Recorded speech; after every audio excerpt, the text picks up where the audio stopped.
Hello viewers, welcome back to my YouTube channel HG trades. आज हम जिस topic पे बात करना जा रहे हैं वो काफी सारे लोगों का फेवरेट है, आईपीओ।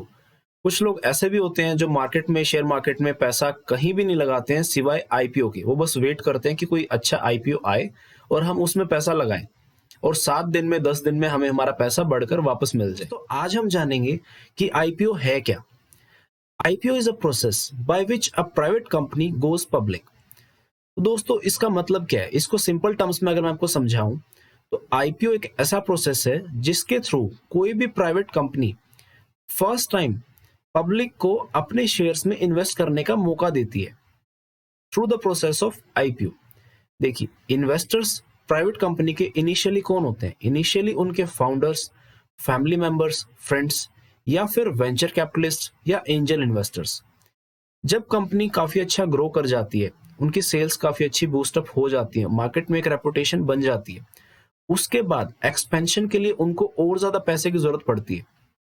तो इसलिए वो पब्लिक इन्वेस्टर्स को मौका देती है कि वो उनकी कंपनी में इन्वेस्ट कर सकते हैं। तो कंपनी पैसा तो रेज करती है, लेकिन उसको उसके साथ साथ और भी काफी बेनिफिट्स होते हैं। तो उन बेनिफिट्स में से एक सबसे बड़ा तो यही होता है कि वो पैसा रेज करती है, मार्केट से कैपिटल रेज करती है। इसके बाद उस पैसे को वो अपनी ग्रोथ और एक्सपेंशन में यूज कर सकती है, या फिर अगर उनके डेब्ट्स हैं तो अपने डेब्ट्स क्लियर करने के लिए भी उस पैसे को यूज कर सकती है। इनके साथ साथ उनको एक गुडविल की भी बेनिफिट रहता है। आईपीओ लिस्ट करवाने के बाद उनकी एक मार्केट में रेपुटेशन बनती है, शेयर लिस्टिंग क्रेडिबिलिटी बनती है, और ड्यू टू द ट्रांसपेरेंसीज पब्लिक का उनके ऊपर ट्रस्ट और ज्यादा बढ़ जाता है। तो इसलिए मार्केट में उनका एक अच्छा गुडविल क्रिएट होता है। अब समझते हैं कि आईपीओ होते किस तरह के हैं।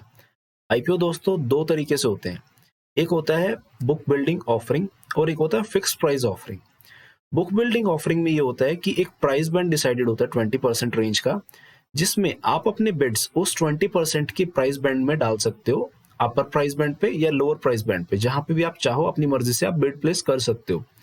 और जहां पे भी मैक्सिमम लोगों की बिड होगी उस पॉइंट पे वो आईपीओ लिस्ट होगा। लेकिन फिक्स प्राइस ऑफरिंग में ऐसा नहीं होता है। फिक्स प्राइस ऑफरिंग में कंपनी अपनी साइड से, अपने एंड से डिसाइड करती है कि इनका इश्यू प्राइस एग्जैक्टली क्या होगा। आप सिर्फ उसी प्राइस पे अपनी बिड प्लेस कर सकते हो। अब हम जानेंगे कि आईपीओ में कौन कौन इन्वेस्टर्स होते हैं। देखिए, इसमें 3 कैटेगरीज होती हैं। एक होते हैं क्वालिफाइड इंस्टीट्यूशनल इन्वेस्टर्स। इसके अंडर आते हैं कमर्शियल बैंक्स और म्यूचुअल फंड हाउसेस। 50% जो रिजर्वेशन होता है इनके पास होता है। जितने भी शेयर्स मार्केट में लिस्ट होंगे किसी भी कंपनी के, उसका 50% शेयर इनके लिए रिजर्व्ड होता है। इसके बाद आते हैं नॉन इंस्टीट्यूशनल इन्वेस्टर्स।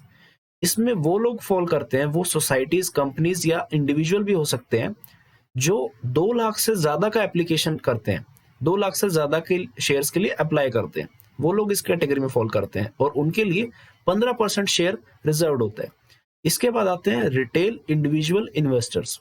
ये वो लोग होते हैं जो 2 लाख से कम के लिए अप्लाई करते हैं। जिन्होंने जो एप्लीकेशन किया है उनका एप्लीकेशन अमाउंट पर इंडिविजुअल का 2 लाख से कम है। इन लोगों के लिए 35% रिजर्वेशन होता है कि इनको 35% शेयर अप्लाई करने का मौका मिलता है। अब हम समझेंगे कि आप आईपीओ में पैसा कैसे लगा सकते हो। तो सबसे पहले आपको एक डिसीजन लेना होता है कि आपको इस कंपनी के आईपीओ में पैसा लगाना है या नहीं लगाना है। ये सब आप फंडामेंटल एनालिसिस के बेसिस पे करते हो। पहले आप देखते हो कि कंपनी का रिवेन्यू मॉडल क्या है, कंपनी की ग्रोथ कैसी है, कंपनी का फ्यूचर प्रोस्पेक्टिव क्या है। उसके बेसिस पे आप डिसाइड करते हो कि इस कंपनी में पैसा लगाने में मुझे प्रॉफिट मिलेगा या नहीं मिलेगा। अगर आपको लगता है कि कंपनी के आईपीओ में पैसा लगाने से आपको रिटर्न मिलेगा, तो उसके बाद आपको अपने बैंक अकाउंट में एक मिनिमम एप्लीकेशन अमाउंट मेंटेन करना जरूरी होता है।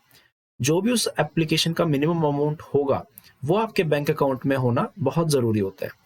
आप डायरेक्टली अपने बैंक अकाउंट से उस आईपीओ के लिए अप्लाई नहीं कर सकते हो। आपको एक डीमेट अकाउंट की रिक्वायरमेंट होती है। हमारे साथ अपना डीमेट अकाउंट ओपन करने के लिए डिस्क्रिप्शन बॉक्स में जाइए और अकाउंट ओपनिंग लिंक पे क्लिक करके अपना अकाउंट ओपन कीजिए। हमारा पार्टनर आईडी है ZMPCXU। इसके सिवा अगर आप किसी और ब्रोकर के साथ भी अपना डीमेट अकाउंट ओपन करना चाहते हैं, आप वो भी कर सकते हैं। लेकिन आईपीओ के लिए एक डीमेट अकाउंट होना बेहद जरूरी है, उसके बिना आप नहीं अप्लाई कर सकते हो।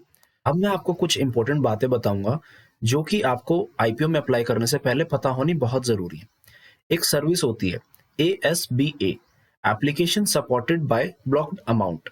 देखिए, जब भी कोई कंपनी मार्केट में अपना शेयर लिस्ट करती है, सपोज उन्होंने 1 लाख शेयर इशू किए हैं, लेकिन उसको खरीदने वाले 5 लाख लोग हैं, तो ऐसा तो नहीं है कि हर किसी को वो प्रोवाइड कर सकते हैं या अपना इशू साइज बढ़ा देंगे कि हमने पहले 1 लाख शेयर इशू करने थे, अब हम 5 लाख इशू कर देंगे। इस तरीके से नहीं होता है।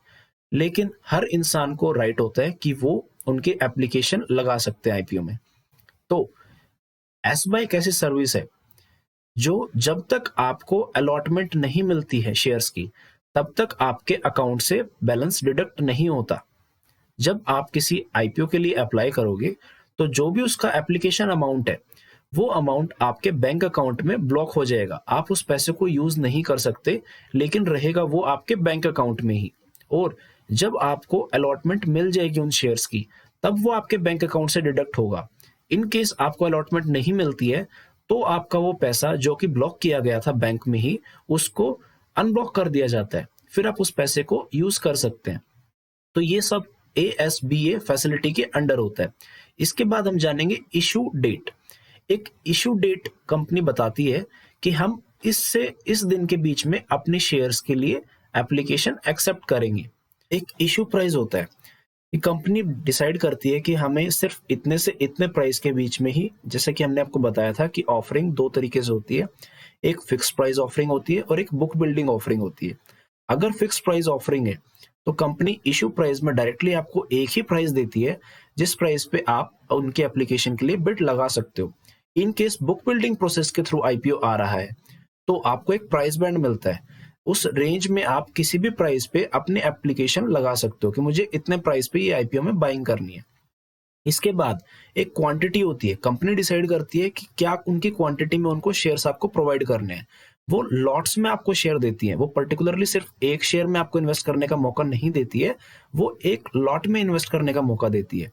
तो लॉट का साइज क्या है, एक लॉट के अंदर कितने शेयर्स हैं, ये पीछे से कंपनी की साइड से डिसाइड होके आता है। और जो भी मेंशन्ड होता है, आपको एटलीस्ट मिनिमम उतने शेयर्स परचेज करने जरूरी होते हैं। अगर आप उससे कम के लिए बिड लगाओगे, तो आपके बिड को कंसिडर नहीं किया जाता है, आपके एप्लीकेशन को एक्सेप्ट नहीं किया जाता है।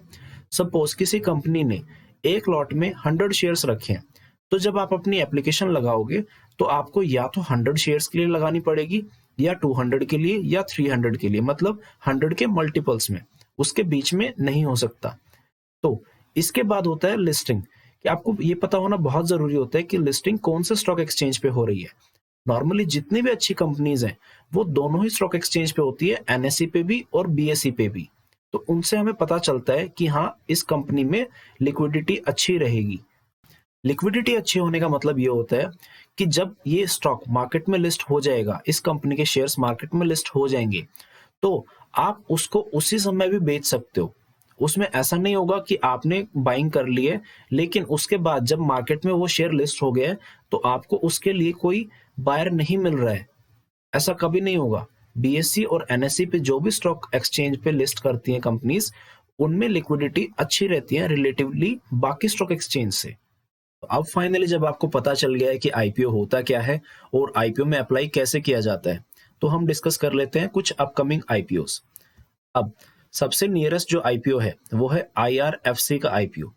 आईआरएफसी का फुल फॉर्म है इंडियन रेलवे फाइनेंस कॉर्पोरेशन। तो इसका जो इशू डेट है, वो है 18 जनवरी से लेकर 20 जनवरी तक का। इसका मतलब ये है कि आप इसके लिए अप्लाई कर सकते हो 18 जनवरी से लेकर 20 जनवरी के बीच में। इसका जो इशू प्राइस है, वो है 25 से 26 रुपए। मतलब आपको जो एप्लीकेशन लगानी है, तो आपको 25 से 26 रुपए के बीच में ही अपना बिड लगाना है।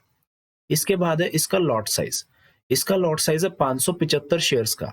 मतलब अगर आपको इसके लिए अप्लाई करना है, इस आईपीओ में आपको इन्वेस्ट करना है, तो आपको मिनिमम 575 शेयर्स के लिए अप्लाई करना पड़ेगा। तो इसका जो एक लॉट है, वो 575 शेयर्स का है। अब इसकी जो लिस्टिंग है, वो दोनों ही हमारे जो इंपॉर्टेंट स्टॉक एक्सचेंज है, जो हमारे फेमस स्टॉक एक्सचेंज है, उन दोनों पे ही होगी। एनएसई और BSE, national stock exchange, and BSE, Bombay stock exchange. इसका जो एप्लीकेशन अमाउंट है, वो अगर हम 26 रुपीज से कैलकुलेट करें, कि अगर आप 26 रुपीज के लिए बिड लगाते हो, तो 26 इंटू 575, वो आता है 14,950 रुपए। तो आपके बैंक अकाउंट में इसके लिए अप्लाई करने के लिए 14,950 रुपए होने चाहिए। दूसरा आईपीओ जो अभी आने वाला है, वो है इंडिगो पेंट्स का। इसका जो इशू डेट है वो है 20 जनवरी से 22 जनवरी, मतलब आप 20 से 22 जनवरी के बीच में इसके लिए अपना एप्लीकेशन लगा सकते हो। इसका जो इशू प्राइस है वो है 1488 से 1490, मतलब आपको इसके बीच में ही अपना बिड लगाना है। और जो इसका लॉट साइज है वो है 10, मतलब आपको कम से कम इसके 10 शेयर्स परचेज करने होंगे। इसकी जो लिस्टिंग है वो भी एनएसई और बीएसई दोनों स्टॉक एक्सचेंज पे होने वाली है। इसके लिए आपको एक एप्लीकेशन अमाउंट की जरूरत पड़ेगी जो है 14,900 रुपए। अगर आप 14,900 रुपए अपने बैंक अकाउंट में मेंटेन करोगे तो ही आप इसके लिए अप्लाई कर सकते हो। 14,900 रुपए का फिगर ऐसे आया है कि अगर आप 1490 रुपए के लिए 1490 रुपए के लिए अगर आप अपना बिड लगाते हो 10 शेयर्स के लिए, तो 1490 इंटू 10 14,900। फर्दर वीडियोस के नोटिफिकेशंस के लिए हमारा चैनल सब्सक्राइब करना ना भूलें। अभी जो आपके पास ऑप्शन है सब्सक्राइब का, उस पर क्लिक करें और हमारा चैनल सब्सक्राइब करें।